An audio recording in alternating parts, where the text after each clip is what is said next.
네, 고맙고 감사합니다. 우리의 찬양뿐만 아니라 권사님의 입술을 통해서 선포하신 기도를 들으시고 응답하실 하나님을 믿습니다. 할렐루야. 자, 오늘 우리가 함께 읽을 성경 구절을 먼저 말씀을 드려보도록 하겠습니다. 오늘은 요한계시록 19장 9절 그리고 요한계시록 19장 11절 이렇게 두 구절을 함께 읽어보도록 하겠습니다. 요한계시록 19장 9절과 11절인데요. 9절부터 함께 읽어보도록 하겠습니다. 천사가 내게 말하기를 기록하라. 어린 양의 혼인잔치에 청함을 받은 자들은 복이 있도다 하고 또 내게 말하되 이것은 하나님의 참되신 말씀이라 하시기로. 11절입니다. 또 내가 하늘이 열린 것을 보니 보라 백마와 그것을 탄 자가 있으니 그 이름은 충신과 진실이라. 그가 공의로 심판하며 싸우더라. 아멘. 자, 저는 방금 읽은 요한계시록 19장 9절과 11절을 가지고 전쟁 속에서 잔치를 할 수 있는 이유라는 제목으로 요한계시록 19장과 20장을 함께 살펴보고 그 안에서 깨달은 바를 우리의 삶과 신앙에 우리 성도님들과 함께 적용해 보려고 합니다. 그럼 제목을 한번 따라 읽어보도록 하겠습니다. 전쟁 속에서 잔치를 할 수 있는 이유. 전쟁 속에서 잔치를 할 수 있는 이유. 아멘.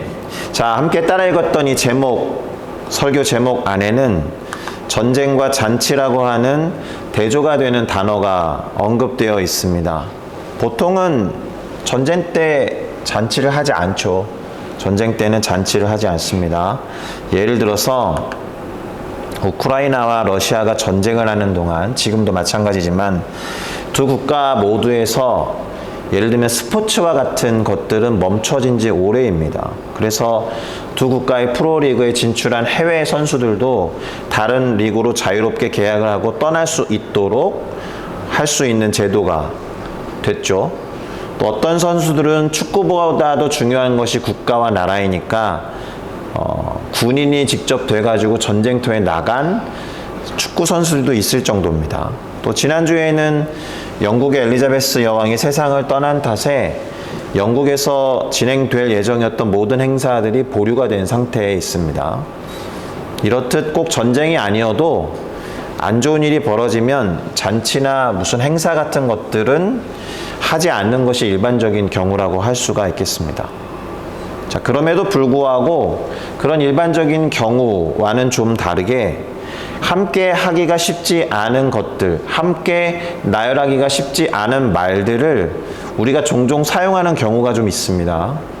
예를 들면 전쟁과 평화라는 말이라든가 사랑과 전쟁, 이런 말들을 종종 사용한다는 거예요.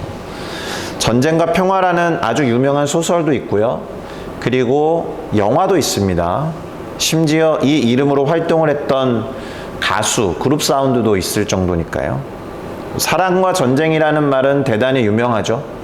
우리가 잘 알고 있는 것은 텔레비전 드라마일 것인데 주로 부부 사이에 벌어지는 여러 가지 일들을 다룬 드라마가 있습니다. 자, 이렇듯 함께 하기가 쉽지 않은 말들을 사용한다는 것, 이 말들이 서로 대조를 이루고 있기는 하지만 그만큼 우리의 삶이 그것만큼 잘 보여주는 단어들도 없기 때문이 아닌가, 이런 생각이 듭니다. 우리의 삶이라는 게 대조와 모순 덩어리로 구성되어 있다, 그런 뜻이기도 할 테죠. 자, 그렇다면 결혼은 어떻습니까? 결혼은 전쟁입니까? 자, 결혼을 준비할 때 남녀, 곧 예비 신랑과 예비 신부들 사이에서 적절하게 또는 정도가 좀 넘어서는 정도의 긴장들이 있습니다. 그리고 양가 가족들 사이에 속된 말로 밀당 같은 것들이 있는 것을 보면 전쟁일 수도 있겠다 싶은 생각이 들기도 합니다. 그리고 뭐 조금 더 복잡한 상황을 함께 고려하다 보면 결혼이 왜 전쟁이라고 말을 하는지 살짝 이해가 되기도 합니다. 그러나 이러한 대조들이 우리의 삶을 비교적 잘 드러내는 필연적인 것이고, 그래서 피할 수 없고 또 어쩔 수 없이 받아들여야 하는 것이라고 한다면, 전쟁과 평화라고 할 때는 결론이 평화가 되어야 할 것이고, 사랑과 전쟁이라고 할 때는 그 결과가 사랑이 되어야 하지 않겠습니까? 비록 대조가 되는 말들로 구성되는 모순덩어리의 삶이라고 하더라도 전쟁 중에는 평화가, 그리고 또 전쟁 중에는 사랑이 결론으로 맺혀져야 한다는 거예요. 아무리 그 과정이 전쟁인 것처럼 힘들고 어려워도 결국에는 결혼을 해서 새로운 가정을 꾸려나가는 것과 마찬가지로. 자, 그런데 오늘 우리가 읽어보았던 이 요한계시록 19장 9절과 11절은 예수님을 상징하는 표현들이 등장하고 있는데 두 가지가 사뭇 다른 이미지를 형성하고 있습니다. 자, 그것을 표현한 핵심 단어를 먼저 말씀드려 보면 어린 양의 혼인잔치라는 말과 백마와 그것을 탄 자라는 말이 될 거예요. 9절은 어린 양의 혼인잔치, 11절은 백마, 그리고 그것을 탄 자. 하나는 결혼식의 이미지일 것이고 또 다른 하나는 사실 전쟁의 이미지거든요. 이렇게 대조가 되는 이미지가 그것도 연속해서 등장한다는 거예요. 하나가 마무리되고 개별적인 사건으로 나중에 오는 것이 아니라. 자, 그래서 요한계시록 19장은 혼인잔치와 전쟁 이야기가 함께 등장하는 아주 절묘하면서도 대조적인 챕터라는 거예요. 그리고 우리는 성경을 단 한 번도 읽어본 일이 없는 사람에게조차도 유명하다고 하는 구절, 제가 생각했을 때 성경 중에서 가장 유명한 구절이라고 하는 시편 23편이 이와 유사한 방식의 표현을 사용하고 있다는 것을 발견하게 됩니다. 바로 시편 23편 5절인데요. 제가 읽어보겠습니다. 주께서 내 원수의 목전에서 내게 상을 차려주시고 기름을 내 머리에 부으셨으니 내 잔이 넘치나이다. 자, 한마디로 원수들의 목전, 원수들이 보는 앞에서 나에게 상을 차려주시고 그것을 먹고 마시며 즐기게 하시는 주님이 기록되어 있다는 거죠. 원수들이 보는 앞에서. 영어 성경도 한번 같이 보려고 하는데요. NIV 버전인데요. You prepare a table before me in the presence of my enemies 라고 되어 있습니다. 당신은 내 앞에 상을 준비하십니다. 그것도 내 원수들이 존재하는 상태에서, 내 원수들이 함께하는 상황에서.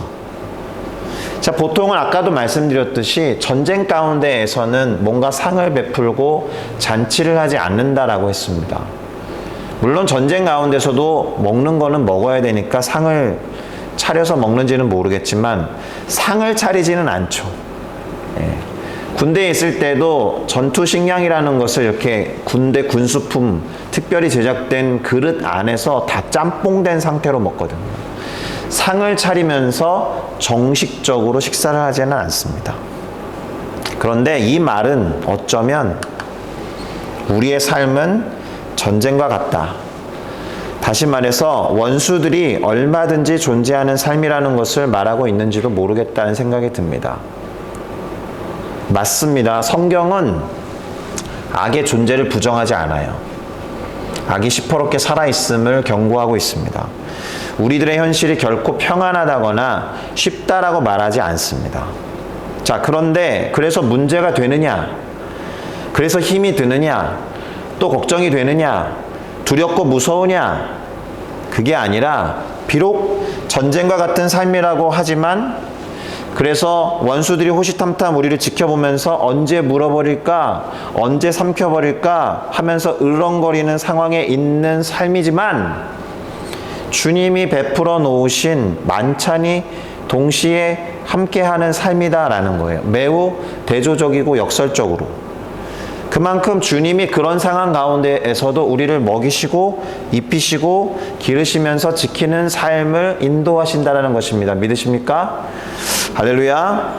자, 이렇게 우리가 이 두 발을 딛고 살아가는 이 땅에서의 삶이 그런 모습이다. 대조와 역설과 모순의 삶이다라는 것을 염두에 놓고 요한계시록 19장과 20장이 어떻게 전개되는지를 함께 살펴보면 조금 더 재미있을 거라고 생각합니다. 그 부분을 설명을 해드릴게요.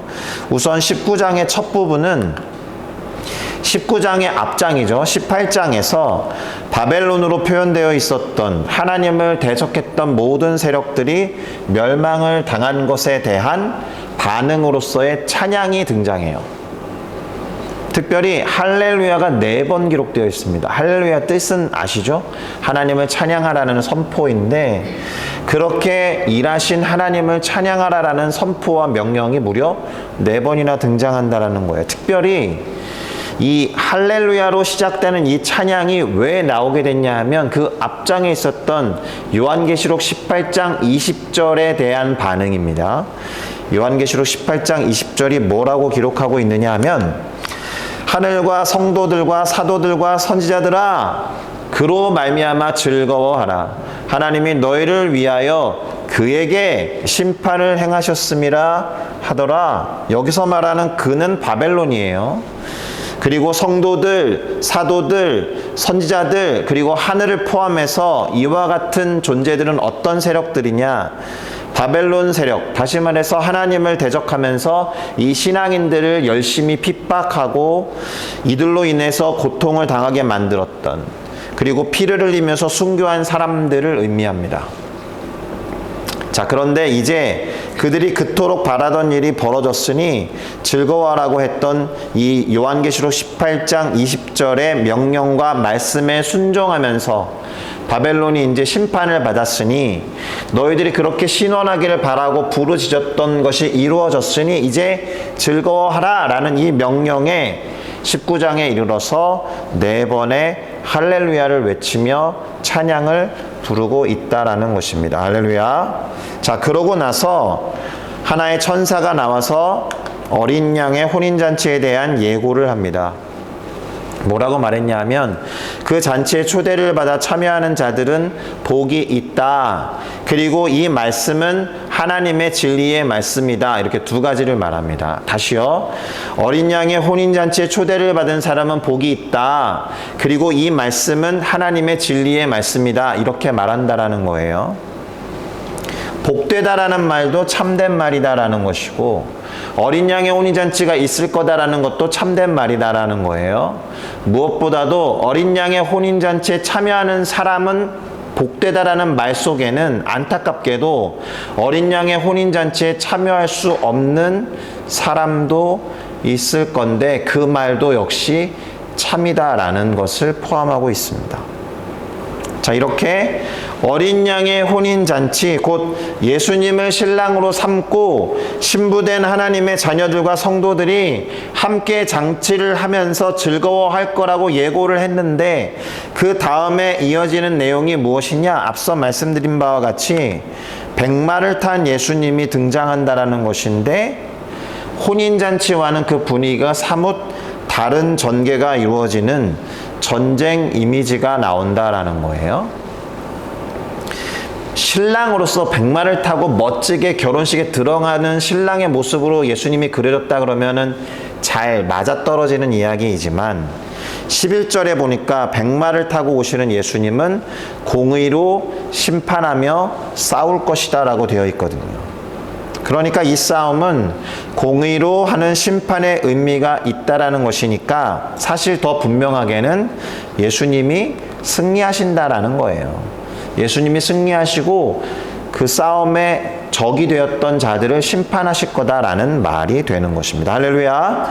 결국 이 싸움의 결과로 인해서 악의 세력이라고 할 수 있는 짐승 그리고 거짓 선지자들이 최후를 맞이하게 되는데 본문은 뭐라고 기록하냐 하면 그들이 유황불이 활활 타오르는 그 불이 너무나도 쉽게 붙어버리는 불로 된 연못에 던져진다라고 되어 있습니다.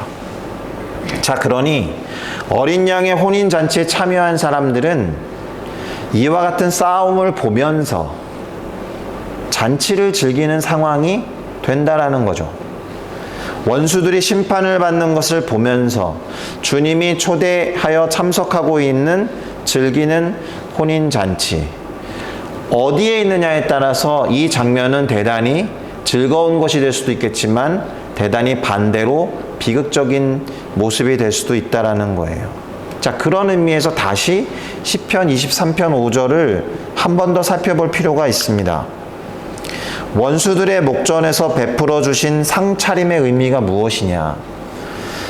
원수들이 옆에서 으르렁거리면서 쟤 저거 먹는 동안 우리가 잡아먹자라는 상태가 아닌 거예요. 원수들이 패전병으로 우리들이 누리는 상을 바라보는 장면으로 보셔야 돼요. 그렇게 설명하는 주석가들이 많이 있습니다. 그러니까 이미 싸움이 끝난 상태에서 무기력하게 패배하고 있는 원수들이 지켜보는 가운데 예수님이 또는 주님이 상을 차려서 먹이시는 장면이니까 이때의 상차림은 일종의 개선회식인 거예요. 승리를 쟁취하고 기뻐하고 기념하면서 하는 회식의 상차림이다라는 거예요. 그런 의미에서 오늘 요한계시록 19장에 나와 있는 혼인잔치도 같은 맥락이다라는 것입니다. 그러니 아까 우리가 설교 초반부에 전제로 깔았던 전쟁과 같은 상황, 또 전쟁과 같은 삶에서 우리가 잔치를 하고 웃으면서 기뻐할 수 있는 이유가 이 두 말씀에 있는 거죠. 이미 승리를 한 싸움을 기념하면서 기뻐하는 잔치가 준비되어 있다는 것입니다. 믿으십니까? 할렐루야. 자, 비록 우리 눈에는 보이는 게 없어요. 또 귀에는 들리는 게 없어요. 손에는 잡히는 게 없어도 여전히 원수들이 으르렁거리는 것 같고 호시탐탐 우리를 노리는 것 같은 전쟁과 같은 싸움, 전쟁과 같은 삶 가운데 있다 할지라도 오늘 요한계시록 19장에 언급된 어린 양의 혼인잔치와 시편 23편의 5절에 나와 있는 원수들의 목전에서 베풀어 놓으신 상의 의미는 승리의 잔치와 승리의 상차림이라는 것을 기억하신다라면 기뻐하고 잔치를 즐길 준비를 하셔야 한다라는 것입니다. 아멘이십니까? 자, 다시 본문으로 돌아와서 20장에 이르게 되면 사탄이라는 존재가 1000년 동안 무저갱이라는 곳에 갇히게 된다라는 것을 알게 됩니다. 그러니까 짐승, 그 다음에 거짓 선지자들은 그 유황불 못에 던져진다라고 했는데 그들의 우두머리라고 할 수 있는 사탄은 무저갱에 1000년 동안 갇힌다라는 거예요. 이 말은 사탄이 전혀 힘을 쓰지 못하는 상태가 1000년 동안 지속된다라는 거죠. 물론 이 1000년의 의미를 다르게 해석하는 분들도 있습니다. 피지컬하게 1000년이라는 딱 그 숫자를 말하는 분도 있지만 하나님이 예정해 놓으신 온전한 어떤 시간 동안 사탄이 무저갱에 갇힌다라는 의미로 보는 것이 조금 더 맞을 것입니다. 자, 사탄이 1000년 동안 갇혀 있으니까 반대로 말하면 1000년 동안 사탄의 방해 없이 예수님과 함께 왕노릇하는 사람들이 있을 거다라는 거죠. 바라기는 그 가운데 우리가 함께 있기를 소망합니다. 할렐루야. 그러나 요한계시록 20장은 그게 끝이라고 말하지 않아요. 1000년 후에 무저갱에 있던 사탄이 잠시 풀려나게 되거든요. 그래서 마지막 싸움이 있게 되는데 이 싸움도 걱정할 필요는 없죠. 왜냐하면 사탄을 이제는 완전히 끝내는 싸움이거든요. 이 싸움이 그야말로 마지막이 되어서 사탄은 물론이요 모든 것들이 최후의 심판을 받게 되는 종말에 이르게 된다라는 것입니다. 자, 여기까지가 요한계시록의 19장과 20장의 대략적인 내용이 되겠습니다. 그러면 이제 정리를 좀 해보려고 합니다. 우선 이와 같은 말을 먼저 좀 해야겠습니다. 삶이 전쟁과 같다. 우리는 그것을 부인하지 않는다. 부인하고 부정해봐야 소용이 없어요. 실제로 삶은 전쟁과 같거든요. 사탄을 중심으로 한 악의 세력들이 호시탐탐 우리를 노리고 있기 때문에 그렇습니다. 그러나 우리는 그걸 알아야 돼요. 요한계시록을 계속 공부해 왔잖아요. 우리가 두 발을 딛고 있는 이 지상 가운데서 그와 같은 일들이 벌어지는 이유가 무엇이었어요? 사탄의 세력들이 공중에서 이미 패배했기 때문이에요. 사탄의 세력들이 공중에서 있을 곳을 잃어버렸기 때문이에요. 그들의 영역을 다 빼앗겼기 때문에 땅으로 쫓겨난 거거든요. 이 땅에서 마지막 발악을 하고 있는 상태를 말하는 것이고 안타깝게도 그 상태에 우리가 있는 거예요. 안타깝습니까? 그렇지 않습니다. 이미 패배한 세력들의 최후의 발악, 그 현장에 우리가 있다라는 것, 그래서 삶이 전쟁과 같다는 얘기를 하고 있는 거예요. 게다가 오늘 요한계시록 19장 20장을 보니까 그들의 패배는 이미 예정되어 있다는 거죠. 그러니 그 전쟁과 같은 삶에서 우리에게는 상을 베푸시는 주님이 계시다는 것을 기억해야 할 줄로 믿습니다. 그분과의 혼인잔치에 초대가 되어서 주님의 신부로서 그 잔치를 조만간 누릴 수 있다는 것을 기억할 필요가 있겠습니다. 할렐루야. 결혼식에 참석한 신부가 내 집에 가스불을 끄고 나왔나? 문은 잠갔나? 도둑이 들지는 않을까? 내 신랑은 도망가는 거 아니야? 이렇게 걱정을 하면서 결혼식에 들어가는 신부는 없어요. 그렇겠죠? 이와 같은 걱정을 누군가 한다면 제가 상담소나 정신건강의학 병원을 좀 소개를 해드리도록 하겠습니다. 그렇게 결혼식에 들어가는 신부는 없습니다. 다시 말씀드리는 것이지만 주님이 함께 하시는 전쟁이 나은 거예요. 주님이 없는 평안보다.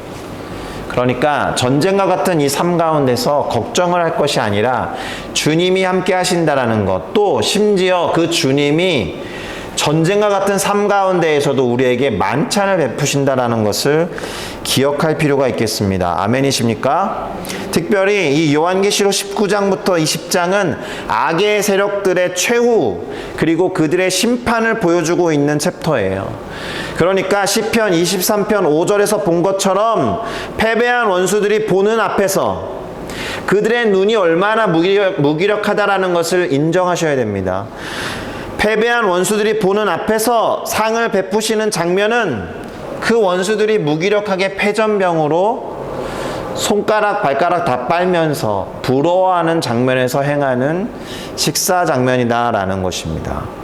그들이 우리를 노리는 으르렁거리는 와중에 대하는 식사가 아니라 패배에서 힘이 쫙 빠져서 완전히 늘어져 있는, 오히려 포로로 잡혀있는 원수들의 온갖 부러움 속에서 대하는 식사다라는 것을 기억하시면 좋겠습니다. 그 잔치는 이긴 자들의 잔치. 할렐루야. 승리를 기뻐하면서 그것을 기념하는 회식. 할렐루야. 그것이라는 것을 기억하시면 좋겠습니다. 이 사실을 기억하신다면 전쟁과 같은 지금의 삶을 어떻게 살아야 하는지가 명확해질 거라고 믿어요. 예배를 준비하셔야죠. 잔치를 준비하자는 것입니다. 신랑 되신 예수님의 신부로서 어떻게 하면 혼인잔치에 아름답게 그분을 기쁘게 해드릴까를 열심히 준비해야 한다는 것입니다. 구체적으로는 찬양과 간증을 준비하셔야 합니다. 아, 주님을 내가 어떻게 경험했으니까 어떻게 높이고 어떻게 그분을 자랑해야겠구나, 이런 생각을 하시면서 고민하셔야 된다는 거예요. 고민이 필요하다면 스트레스와 긴장 때문에 하는 고민이 아니라 어떻게 주님을 더 높일 수 있지라는 고민을 하셔야 한다는 거예요. 지금 벌어지는 전쟁과 같은 삶과 상황 속에서도 우리 앞에 상을 베푸시는, 그리고 그러한 상으로, 그러한 잔치로 초대하시는 하나님을 믿고 의지하시면서 당당하고 의연하게 이 삶을 행진해 나아가는, 그래서 승리를 맛보고 기념하는 우리 모두가 되기를 예수님 안에서 축복하고 축원드립니다. 아멘. 기도하겠습니다.